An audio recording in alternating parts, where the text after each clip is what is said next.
कंगना रनौत का करियर एक motivational story है। अगर आपका गोल है अपने करियर का डेमोलिशन ड्राइव चलाना, वो भी लाइव टेलीकास्ट के साथ। बड़ी घटिया बातें लिख रहे हो, कितनी ज्यादा गंदी गंदी बातें लिख रहे हो, इतना गंदा सोचते कैसे हो? एक टाइम था जब Kangana was called people's queen, The undisputed queen of Bollywood, Kangana Ranaut, national award winner. वो आउटसाइडर थी, फाइटर थी, एक सेल्फ मेड स्टार थी, एक एक्ट्रेस जिन्होंने बॉलीवुड की बड़ी से बड़ी डायनेस्टीज को हिला के रख दिया। क्वीन से उन्होंने सबका दिल जीता, तनु वेड्स मन्नू से बॉक्स ऑफिस जीता, एंड इतना काफी नहीं था तो कंगना ने अपने करियर में चार नेशनल अवार्ड जीते। As the legendary झांसी की रानी in the film Manikarnika. Kangana अपने इस पीक पर इतनी कॉन्फिडेंट थी कि सुल्तान और बजरंगी भाईजान जैसी बिग बजट ऑफर्स भी रिजेक्ट कर दिए थे। आदित्य चोपड़ा ने तो उन्हें एलिजिडली ये तक बोल दिया था कि यू आर फिनिश्ड, बट उस टाइम पर she was not finished, in fact she was just getting started. तो फिर ऐसा क्या हुआ कि जिस कंगना रनौत को हम आज जानते हैं, वो आज जानी जाती हैं सिर्फ अपने एक्सट्रीमिस्ट कमेंट्स, लड़ाइयों और कंट्रोवर्सीज की वजह से। She allegedly referred to the entire Sikh community as Khalistani terrorists. Actor Kangana Ranaut, who is now the Member of Parliament from Mandi in Himachal Pradesh, had alleged the assault that had surfaced at the airport. एक ऐसी actress जो पहले outsiders के लिए आवाज उठाती थी, suddenly अपने ही जैसे दूसरे आउटसाइडर्स जैसे तापसी पन्नू, स्वरा भास्कर को टारगेट करने लगी। जो एक्ट्रेस फेमिनिज्म की बातें करती थी। Well, my idea of feminism, it is a word which is really misused, and especially in today's time and age. Voice of feminism कहा जाए, लड़की की एक तरह का जो रोल मॉडल है, उसको वो एक टैग आपको मिला है इस बॉलीवुड में। दूसरी औरतों को सस्ती कॉपी जैसे रिमार्क्स बोलकर डिसमिस करने लगी। आपकी एक दोस्त है जो आपको अपनी सस्ती कॉपी कहती हैं। आप मिली हैं कभी कंगना रनौत से? और वो इंसान जिसे एक टाइम पर बोल्ड और फियरलेस बोला जाता था, आज इंटरनेट पर एक मीम बन चुकी है जिसका हर एक नया पब्लिक स्टेटमेंट मानो रोस्ट के लिए नया मटेरियल बन जाता है। तो इंटरेस्टिंग क्वेश्चन ये तो है कि ये हुआ कैसे? एक नाम जो बॉलीवुड में इतना प्रॉमिसिंग था, He is of course undoubtedly one of the finest talents that we have in the country. इतने ऊंचे पीक देखे उसने अपना खुद का करियर कैसे तबाह कर लिया? क्यों आज लोग कंगना की तारीफ एज एन एक्ट्रेस करने के बजाय उसको सिर्फ एक जोक की तरह देखते हैं? एक्टर्स को पॉलिटिशियन नहीं होना चाहिए, ऑब्वियसली। ड्यूटी ली है उस चीज की तो उसको अच्छे से निभाओ ना। ऐसा क्या हुआ कि उनकी लड़ाइयां वायरल होने लगी, फिल्में फ्लॉप होने लगी? इन सारे क्वेश्चंस का जवाब तुम्हें इस वीडियो के एंड तक तो मिल ही जाएगा, लेकिन आज जो हम बात करने वाले हैं, it is not just the rise and fall of a celebrity, वो तो बहुत सारे हैं। This video our understanding of Kangana Ranaut is a character study, एक पूरी की पूरी एक लाजवाब आइडेंटिटी की unravelling, and its glorious downfall को समझने के लिए हमें थोड़ा वापस जाना पड़ेगा। वापस जब कंगना ने अपने सिनेमा, अपनी क्राफ्ट को छोड़कर एक कैरेक्टर, एक ब्रांड बनना शुरू किया, एक ऐसा ब्रांड जिसके बोझ के नीचे वो खुद दब गई।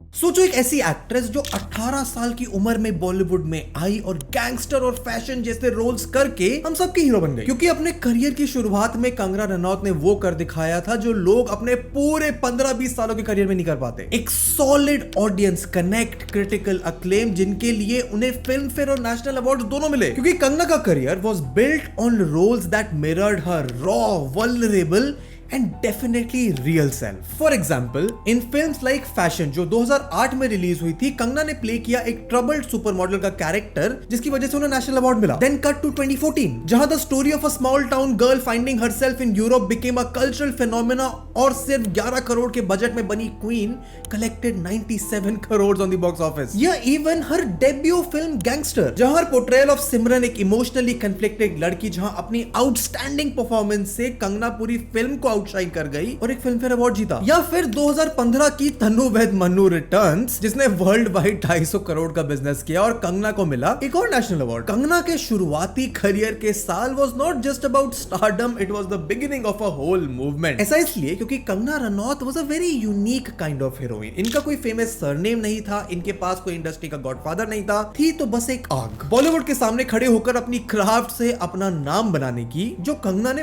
बहुत अच्छे से किया, क्योंकि ये सारे रोल्स रोल्स करने के बाद Kangana was not just starring in the movie, Kangana was the movie जिसका पीक आता है 2019 में, जहां मणिकर्णिका वो suppose to be her magnum opus. 100 crore का मैसिव बजट। कंगना ने तो इस मूवी को को डायरेक्ट तक किया था क्रिश जगलमुर्दी के साथ, और मूवी रिलीज होने के बाद 132 करोड़ कमाती जरूर है और बॉक्स ऑफिस पर एक हिट भी साबित होती है, बट मूवी के आसपास हिट, उसकी क्वालिटी की बातें कम और कंट्रोवर्सी ज्यादा थी। मूवी के पीछे कई क्रिएटिव क्लैशेस हुए, बिहाइंड द सीन्स की खबरें आई कि कंगना ने कंट्रोल छीन लिया। We had meeting in our office, Kamal Jain's office with Kangana and me, and they're stating that no, इसके साथ we'll do these few things also. Some of the things I didn't agree with. Movie के को director Krrish ने तो publicly आके बोला कि कंगना ने उन्हें रिप्लेस कर दिया और बहुत डिसरिस्पेक्ट किया, बट ये शुरुआत थी। कंगना का रियल डिक्लाइन, जिसकी बात हम डिटेल में आगे और करेंगे, केम आफ्टर दिस, जिसकी शुरुआत हुई कंगना की बॉक्स ऑफिस पावर के डिक्लाइन से। पंगा जो 2020 में रिलीज हुई थी, जिसका बजट 50 करोड़ का था, अर्न ओनली 41 करोड़।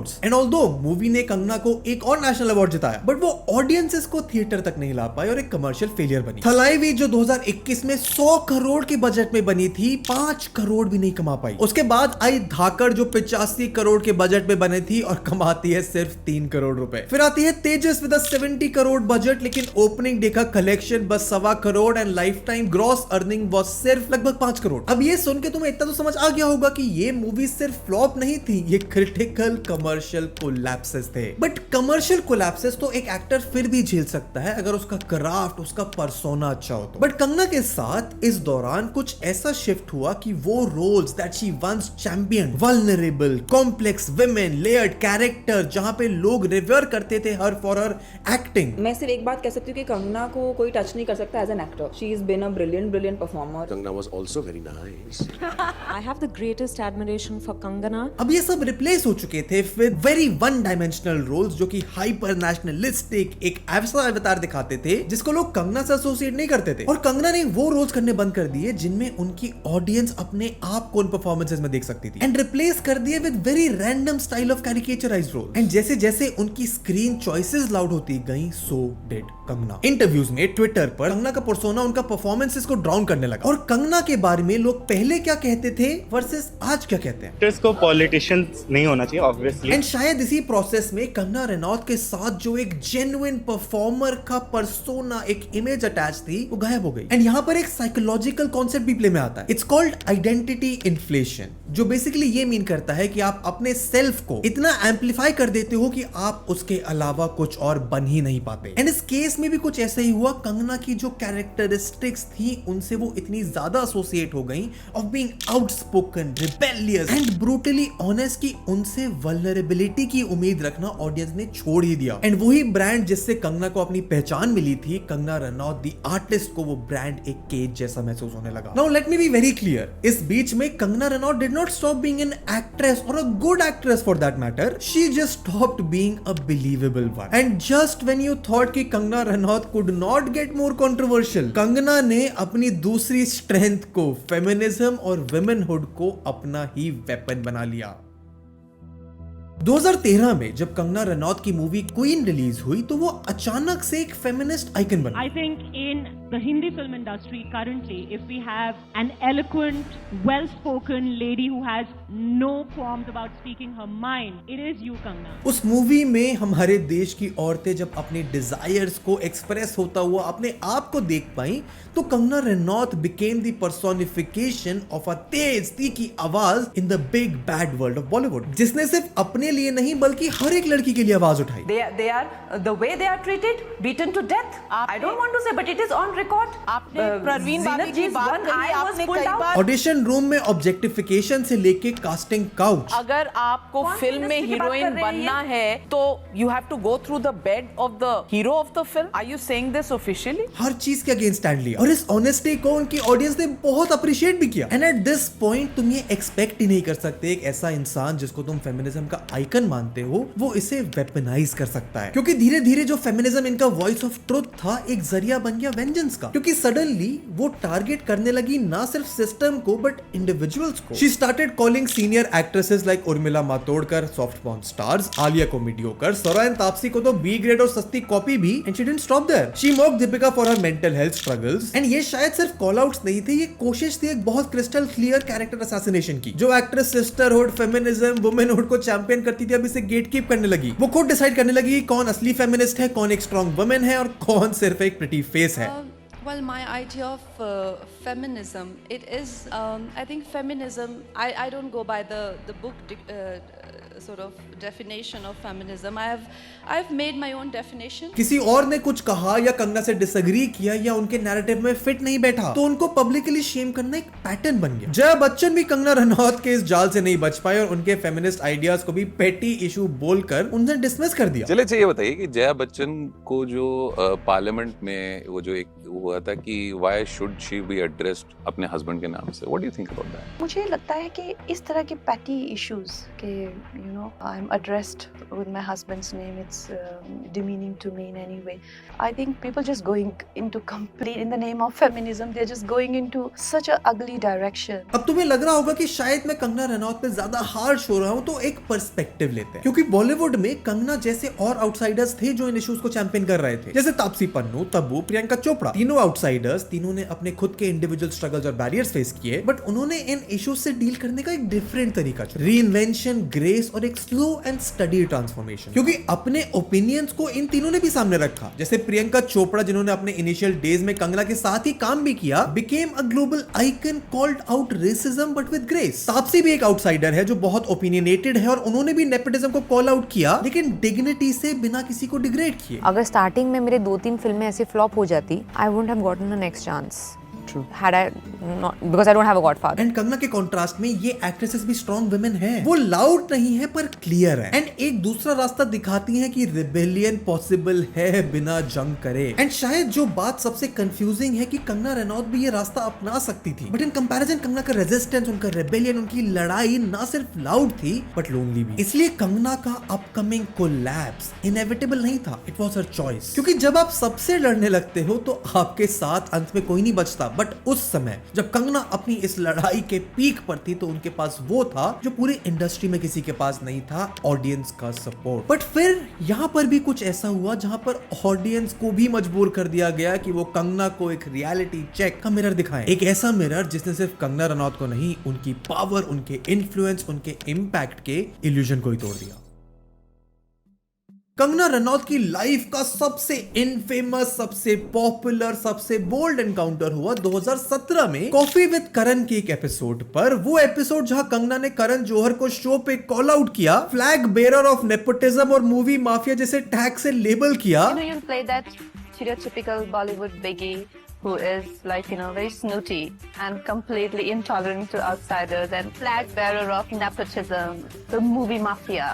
और उनकी पॉपुलैरिटी, उनकी टीआरपी फट गई। एक ऐसा कैंडिड, अनएक्सपेक्टेड मोमेंट जहां पे ऑडियंस ने कंगना को भरपूर प्यार दिया, क्योंकि बॉलीवुड की तरफ जो गुस्सा था वो कंगना रनौत के स्टैचर वाला एक्टर अगर कॉल आउट करे तो ऑडियंस उसे सपोर्ट करेगी। पर 2017 में जिस चीज के लिए मानो पूरा देश कंगना को सपोर्ट कर रहा था, 2025 में उस चीज के लिए कंगना का मजाक उड़ाया जाता है, क्योंकि अब तो ऑडियंस ने भी कह दिया कि बस करो। 2017 में जब ऑडियंस ने कंगना को सपोर्ट किया तो उन्हें पता नहीं था कि आगे क्या आने वाला है, and the audience over a long time started losing patience with her, but we have to go back to understanding ये हुआ कैसे। वैसे तो कंगना अपनी फ्यूड्स और कंट्रोवर्सीज से हमेशा ही हेडलाइंस में रहती थी, बट 2020 में सुशांत सिंह राजपूत की डेथ के बाद कंगना फिर से एक बार लाइमलाइट में आई। So, you know, you said that Sushant was made an outcast. You are saying, Kangana, that all of them in their different ways made Sushant a target. Starting में तो ऐसा लगा कि इस केओस में वो अकेली वॉइस ऑफ रीजन है जो इंडस्ट्री के सारे डर्टी सीक्रेट्स को एक्सपोज कर रही है। रियली कह रहे हैं कि लोगों को बैक कर रहे हैं कि प्लीज मेरी फिल्म में देखो, मेरा कोई गॉडफादर नहीं है, मुझे निकाल दिया जाएगा इस इंडस्ट्री से। अपने इंटरव्यू में वो जाहिर कर रहे हैं कि मुझे क्यों नहीं ये इंडस्ट्री अपनाती है, I feel like a left over. तो क्या इसमें इस हादसे की कोई बुनियाद नहीं है? इस बीच फैंस ने नेशन स्टैंड विद कंगना जैसे हैशटैग्स तक को ट्रेंड करा दिया। उनको प्यार मिला, रिस्पेक्ट मिली, बट सडनली ओवर टाइम उनकी आवाज इतनी लाउड हो गई कि लोगों को उसके बीच में कोई भी कोहेरेंट मैसेज दिखना बंद हो गया। And may be the audience understood कि कंगना काम की बात कम करती है और तमाशा ज्यादा। यहाँ पे ये मेंशन करना जरूरी है कि कंगना के पास वैलिड पॉइंट्स थे। नेपोटिज्म भी रियल था, जेंडर बायस भी रियल है, साइलेंसिंग टैक्टिक्स भी रियल है, उतने ही जितना तब कंगना बोलती थी। बट जब आप उनको एक पर्सनल रैंट बना देते हो तो सुनने वाले के अंदर फटीग आना लाजमी है। I'm done with Kangana playing the woman card and the victim card. I'm done.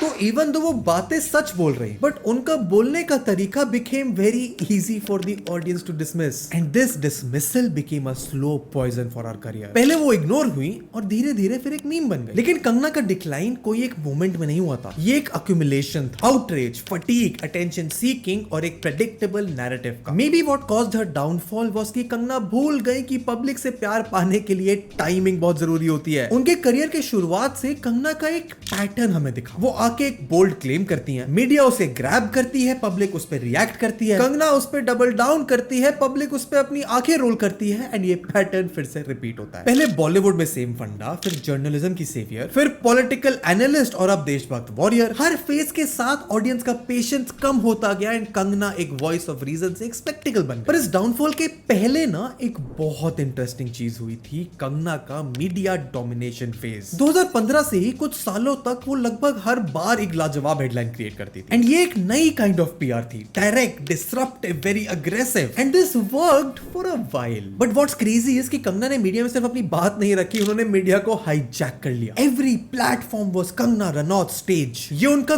Golden era था, मीडिया के हर नैरेटिव को ट्विस्ट करना, अपने आप को स्टेज के सेंटर पर रखना। उन्होंने बस फोर्थ वॉल को, एक एक्टर ऑडियंस के बीच के रिश्ते की दीवार को तोड़ा नहीं, उन्होंने अपने आप को स्टेज पर चढ़ाया और बाकी सबको म्यूट कर दिया। बट आफ्टर अ व्हाइल मेरे तुम्हारे जैसे लोग कंफ्यूज होने लगे। Are we supposed to laugh at her, are we supposed to laugh with her, are we supposed to cancel her? Kangana Ranaut was slowly becoming irrelevant. At this point तो audience ने धीरे धीरे उनको एक्नॉलेज करना बंद कर दिया है। I'm done with Kangana. Kangana Ranaut Twitter से बैन हो गई थी for her repeated hate comments, और हद तो तब हुई जब कंगना ने ममता बनर्जी को एक अनलीस्ड मॉन्स्टर बोल दिया और हमारे देश के पीएम से उनको टेम करने की डिमांड करी। इस सब के बाद ऑब्वियस है कि अगर कोई और इंसान होता तो they might have change their ways, but not Kangana Ranaut. And आज की सच्चाई ये है कि वो हेडलाइंस में तो हैं, बट अपनी एक्टिंग की वजह से नहीं। उनकी लास्ट 11 मूवीज बॉक्स ऑफिस पे तो फ्लॉप हुई ही, बट लोगों के दिल में भी जगह नहीं बना पाई। And maybe this is not because वो टैलेंटेड नहीं है, but maybe because public ने उन्हें कंप्लीटली सिनेमा से रिजेक्ट कर दिया है। कंगना के डाउनफॉल को, कंगना के पर्सोना की डाउनफॉल को अच्छे से समझने के लिए ये बात हमें बैक ऑफ द हेड रखनी पड़ेगी कि it is not just about box office number. हाँ, तेजस फ्लॉप हुई, धाकड़ डिजास्टर थी, इमरजेंसी भी नहीं उठी, बट कंगना रनौत हेडलाइंस में थी। क्यों? क्योंकि ऑडियंसेस ने सिर्फ उनके काम से मुंह नहीं मोड़ा था, कंगना रनौत से ही मोड़ लिया था। ये डिक्लाइन ना IMDb पे रेटिंग्स गिर गई वाला डिक्लाइन नहीं है, कंगना का डिक्लाइन है पब्लिक फेथ का। कंगना के लिए प्रॉब्लम ये नहीं थी कि उनकी फिल्में नहीं चली, प्रॉब्लम थी कि लोग उन्हें फिल्मों में देखना नहीं चाहते। तेजस बॉक्स ऑफिस पर क्रैश हो गई, बट ये कोई न्यूज नहीं है, ये तो एक सिम्टम है। तेजस 70 करोड़ के बजट में बनी, वर्ल्ड वाइड 10 करोड़ भी नहीं कमा पाई। वाज इट बिकॉज ये एक देशभक्ति वाली फिल्म थी जो फ्लॉप हो गई? नहीं, क्योंकि ऑडियंसेस ने देशभक्ति रिजेक्ट नहीं करी। वो तेजस के नाम पर बना हुआ फेक पेट्रियोटिज्म और चेस्ट थंपिंग प्रोपेगेंडा को शायद पहचान चुकी थी। कंगना ने एक फिल्म बनाई जिसमें वही फाइटर पायलट थी, literally fighting for the country, और जब वो स्क्रीन पर आई तो लोग देखने नहीं गए because it felt like a cheap campaign. Audiences को कैरेक्टर नहीं दिखा, सिर्फ कंगना दिखी। क्योंकि जब तुम्हारा पर्सनल ब्रांड इतना पावरफुल हो जाता है कि तुम्हारे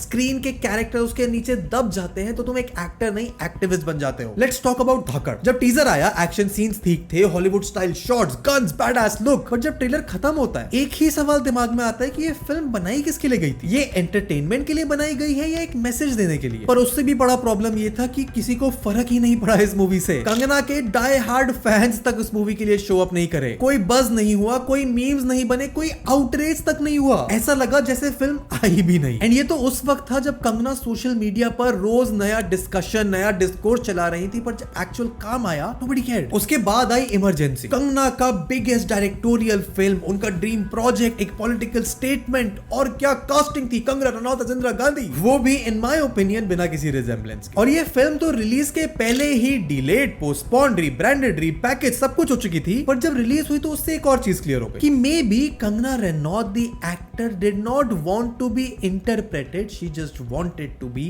वर्शिप्ड। इस मूवी का एक सीन है जहां पर वो बोलती हैं India is Indira and Indira is India, patriotic music, पर किसी ने क्लैप नहीं किया, शायद देखा भी किसी ने नहीं होगा। And maybe this was the breaking point जहां कंगना रनौत को समझ आ गया कि अब कैमरा उनसे वो प्यार नहीं कर रहा। तो may be the next step became a little confusing for her कि क्या करें, और जवाब आया एक सिंपल सा, लेंस से निकलकर लाउडस्पीकर पर जाने। कंगना ने एक्टिंग से ज्यादा इंटरव्यूज देने स्टार्ट कर दिए। एक टाइम था जब वो फिल्में अनाउंस करती थी, पर अब एक ऐसा टाइम था जहां वो ओपिनियंस बताया करती थी। एंड यहां से स्टार्ट हुआ कंगना का political arc. And let's be honest, Kangana का transition from screen to politics shock no one, ये ग्रेजुअल शिफ्ट था। एंड फिर आते हैं मई 2024 के लोकसभा इलेक्शन, जहां Kangana Ranaut BJP candidate from Mandi, Himachal Pradesh, real constituency, real votes, real member of parliament. वो सिर्फ इलेक्शन में खड़ी नहीं हुई, वो इलेक्शन जीती बाय अ ह्यूज मार्जिन। मतलब अब वो सिर्फ मेटाफोरिकली पोडियम पर नहीं थी, वो देश के पार्लियामेंट में थी। लेकिन कंगना रनौत के लिए जो नया चैलेंज था, एक सीरियस लीडर की इमेज बनाना, शायद वो अभी तक उतने सक्सेसफुली नहीं कर पाई, क्योंकि पावर तो मिल गई, पर लोगों के मन में कंगना के लिए परसेप्शन तो अभी भी सेम था कि क्या वो कुछ नया एंटरटेनिंग करेंगी सोशल मीडिया पर, या पब्लिक के भले के लिए काम। लोग ये उम्मीद ही कर रहे थे कि कंगना कुछ नया मजेदार एंटरटेनमेंट करे, और कंगना ने डिसअपॉइंट नहीं किया, क्योंकि जैसे उन्होंने पार्लियामेंट का ओथ लिया,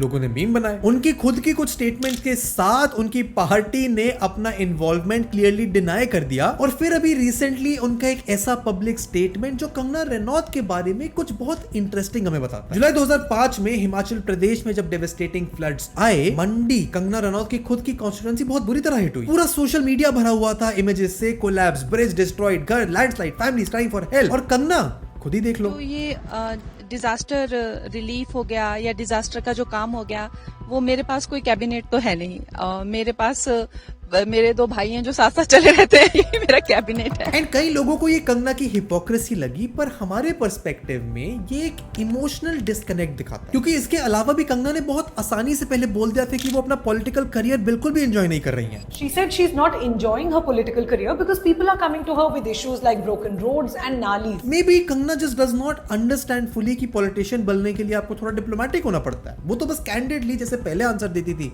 अब भी दे रही हैं। ना मेरे पास खुद अपने फंड्स हैं डिजास्टर रिलीफ को लेके, ना मेरे पास कैबिनेट है। और जो इमेज उन्होंने खुद की एक nationalist, saviour, voice of the common man बनाई, इन चीजों की वजह से जनता ने उसी इमेज को टीयर डाउन कर दिया। पावर मिल गई, प्लेटफॉर्म मिल गया, पार्लियामेंट में जगह भी मिल गई, but Kangana still hasn't been able to get what she truly lost, her credibility. वो इमेज जो उनके पीक पर बनी थी of an honest woman fighting the odds, वो अब सार्काज्म का सिनोनिम बन गई। हर आर्टिस्ट की लाइफ में एक टाइम आता है जब वो अपने रोल से बाहर निकलता है, पर कंगना रनौत शायद अपने रोल से कभी निकल ही नहीं पाई। वो रोल जहां वो आउटसाइडर थी, रिबेल थी, ब्रूटली ऑनेस्ट थी, फियरलेस थी, और ऑडियंस ने एक समय पर उस ऑनेस्टी के लिए बहुत तालियां बजाई। हर बार जब कंगना रनौत ने कोई बोल्ड बात बोली, हमने उनको रिवॉर्ड किया, टीआरपी दी। लेकिन एक पॉइंट के बाद ये रिवॉर्ड एक ट्रैप बन गया। Let's look at Kangana Ranaut not as an actor, not a politician, but a walking contradiction, a character so stuck in self performance की ऑथेंटिसिटी का मतलब ही चेंज हो गया। वो प्रिटेंड नहीं कर रही थी कि वो कोई और है, she was pretending to be someone she used to be. इसे ब्रेक डाउन करेंगे पॉइंट बाय पॉइंट, अब्सर्डिटी तुम्हारे सामने रखेंगे। कंगना ने कभी खुद को फेमिनिस्ट बोला। I don't know how I've stumbled upon this word feminism. Actually, it first happened and then it occurred. You know, it first happened to me, and then I figured out, oh, maybe I am a feminist. उन्होंने women empowerment पे speeches दिए। The alpha woman in Bollywood found her voice in Kangana Ranaut. Queen का उनका character रानी एक feminist cultural reset बना। वो women के rights पर बात तो करती थी, पर सामने जब दीपिका और आलिया होती थी, she tore them down. I did take an example of Deepika. The intention was not to promote any film. You, of course, you named the film. Now you are also naming a film. Obviously, you are being planted by the PRs of the said film people. अरे यार, हम इतने भी तो नादान नहीं है ना। तो फेमिनिज्म कब तक था? जब तक वो अकेली थी। कंगना का ब्रांड बना आउटसाइडर वर्सेस द सिस्टम। वो अवार्ड शोज बॉयकॉट करती थी, मीडिया को माफिया बोलती थी, और फिर कंगना उस सिस्टम का पार्ट कभी बन ही नहीं पाई। सिस्टम वैसा का वैसा रहा और कंगना उससे बाहर हो गई। कंगना जानी जाती थी अपनी ग्रेट परफॉर्मेंसेस के लिए, gangster, fashion, queen, Tanu weds Manu, pure cinema. But जैसे ही अटेंशन चला गया, उन्होंने बंद कर दिया कोलैबोरेट करना। डायरेक्टर से लड़ाई, public spats with people like Taapsee, Karan, Hrithik Roshan, Swara, Alia, the list just does not end. And तुम सोच रहे होंगे क्या ये कॉन्ट्रडिक्शन उनकी ऑडियंस को नहीं दिखते? दिखते हैं, पर जब आप खुद एक वॉकिंग कॉन्ट्रडिक्शन बन जाते हो तो लोग इस अब्सर्डिटी पर सिर्फ हंसते हैं। जब आप अपने हर नए फेज में अपने पिछले फेज से लड़ रहे होते हो तो इसे रीइन्वेंशन नहीं, आइडेंटिटी इन्फ्लेशन कहते हैं। हर नए स्टेटमेंट से कंगना रनौत और ज्यादा कंगना रनौत बन रही थी, पर इतनी कि असली कंगना रनौत लोगों को दिखनी बंद हो गई। उनकी कहानी आज एक small town girl making it big in Bollywood नहीं है। A girl comes from a small town and she comes very trusting. उनकी कहानी है आज एक एक्टर की जो ट्रैप्ड है अपनी एक पुरानी परफॉर्मेंस में। तो आखिरी सवाल यह है कि क्या कंगना रनौत फिर से अपने आप को रीइन्वेंट कर सकती हैं? ऑब्वियसली टेक्निकली हाँ, टैलेंट है, कैमरा पर प्रेजेंस है, हिस्ट्री विटनेस है कि she is capable of a compelling transformation. But psychologically थोड़ा मुश्किल है, क्योंकि उनके सामने सबसे बड़ा चैलेंज ही वो है जो ब्रांड उन्होंने अपने लिए खुद बनाया। वो पर्सोना जो उन्होंने सरवाइव करने के लिए बनाया था, वो उनके सामने एक ऐसा सच लाके खड़ा कर रहा है कि कंगना को किसी स्क्रिप्ट की नहीं, किसी नई कहानी की नहीं, साइलेंस की जरूरत है। A moment away from the cameras, Twitter, interviews, बस इतना साइलेंस कि कंगना रनौत एक ब्रांड जो बन चुका है उससे हटकर लोगों के सामने एक इंसान की तरह है। तो कंगना का रीइन्वेंशन पॉसिबल तो है, but only if she stopped playing the role जो उन्होंने कभी छोड़ा नहीं। And that's for the video. Thank you so much for watching it till the end. ऐसी पॉप पर्सनालिटी एनालिसिस की हमारी एक पूरी प्लेलिस्ट है जो तुम देख सकते हो। YouTube एल्गोरिथम कहता है तुम्हें ये वीडियो इतनी ही पसंद आएगी, इन्हें चेकआउट करो। अपने थॉट्स कंगना रनौत के बारे में नीचे कमेंट्स में मुझे बताओ। वीडियो को लाइक करो, चैनल को सब्सक्राइब करो, and I will see you in the next one. Good bye.